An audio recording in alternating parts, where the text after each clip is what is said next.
எங்க ஹீரோட ஃப்ரெண்டு வயசாகாம இருக்கிறதுக்கான ஒரு ரிசர்ச் பண்ணிக்கிட்டு இருக்கான். அதுல நிறைய பிணங்களை புதைக்கிற பாக்குற நம்ம ஹீரோவுமே எதுக்காக இந்த மாதிரி பண்ணிக்கிட்டு இருக்கேன், இதெல்லாம் ஸ்டாப் பண்ணுன்னு சொல்லி அவங்க 2 பேருக்குள்ள சண்டையும் வருது.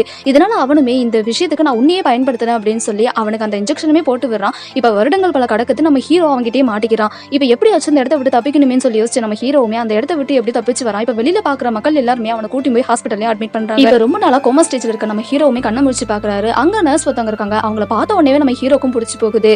இப்ப இவங்களுக்கு பழைய நினைவுகள் எதுவுமே ஞாபகம் இல்லாதனால அந்த பொண்ணுக்கும் இவரை பிடிச்சு போய் 2 பேருமே கல்யாணமும் பண்ணிக்கிறாங்க. அவங்களுக்கு அழகான பெண் குழந்தையும் பிறக்குது. இப்படி இவங்களோட லைஃப் சந்தோஷமா போய்கிட்டு இருக்கு. நம்ம ஹீரோக்கு அடிக்கடி ஒரு கனவுகள் வருது. அந்த கனவு எதனால வருது அப்படின்றத தெரிஞ்சுக்கணும்னா அவனோட பாஸ்ட் தெரிஞ்சுக்கணும்னு யோசிக்கிறான். நம்ம ஹீரோவும் அவனோட பாஸ்ட் தெரிஞ்சுக்கிறதுக்காக அவனோட ஜர்னலிஸ்ட் ஃப்ரெண்ட் கிட்ட ஹெல்ப்பும் கேட்கறான். அவனுமே இவனை பத்தி ஏதாச்சும் தெரியுமான்னு சொல்லி நிறைய விஷயங்கள் நாவல்களையும் எடுத்து பாக்குறான். அதுல நம்ம ஹீரோ மாதிரியே இருக்கக்கூடிய ஒரு போட்டோவும் கிடைக்குது. அதை பாக்குற இவனுமே அதை எடுத்துட்டு வந்து நம்ம ஹீரோ கிட்ட காட்ட இவனுக்கு ஒண்ணுமே புரியல.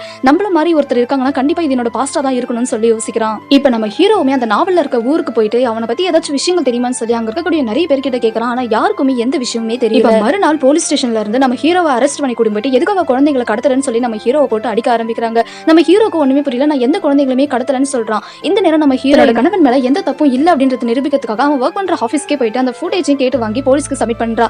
இப்ப அவங்களுமே அதை செக் பண்ணி பார்த்துட்டு அப்ப இவன் அந்த வேலையை செய்யல அப்படின்னா இவன மாதிரியே இருக்கக்கூடிய அந்த பர்சன் யார் அப்படின்றத யோசிக்கிறாங்க. இப்ப ஹீரோவுமே போலீஸ் ஸ்டேஷன் விட்டு வெளியில வரும்போது நம்ம ஹீரோயினுக்கு ஒரு கால் வருது. அதை எடுத்து பேசுறவங்களுக்கு பெரிய ஷாக். ஏன்னா அவங்களோட குழந்தையை காணோம். இப்ப போலீஸுமே அந்த ஸ்கூலுக்கு போயிட்டு அங்க இருக்கக்கூடிய சிசிடிவி ஃபுட்டேஜ் செக் பண்ணி பாக்குறாங்க. அதுல மிகப்பெரிய அதிர்ச்சி, நம்ம ஹீரோ மாதிரி இருக்கக்கூடிய வேற ஒருத்தர் அந்த குழந்தையை கடத்தி கூட்டின்னு போயிருக்காரு. இதனால ஹீரோவுமே எப்படியாச்சும் என்னோட பாஸ்ட் தெரிஞ்சுக்கணும், அப்பதான் என்னோட குழந்தை எனக்கு திரும்ப கிடைப்பான்னு யோசிச்ச ஹீரோ அங்க இருந்து ஹாஸ்பிட்டலுக்கு வேகமா போயிட்டு எனக்கு கரண்ட் ஷாக் கொடுங்க, சீக்கிரமா என்னோட பாஸ்ட் தெரிஞ்சுக்கணும்னு நான் நினைக்கிறேன்னு சொல்றாரு. ஆனா அவங்களோ நீங்க கண்டிப்பா கரண்ட் ஷாக் கொடுத்தீங்கன்னா பழைய நினைவுகள் மட்டும் இல்ல, இப்ப இருக்கக்கூடிய நினைவுகளும் மறக்க வாய்ப்பு இருக்கு, அது மட்டும் இல்லாம இது உங்களோட உயிருக்கே ஆபத்தா கூட முடியலான்னு சொல்றாங்க.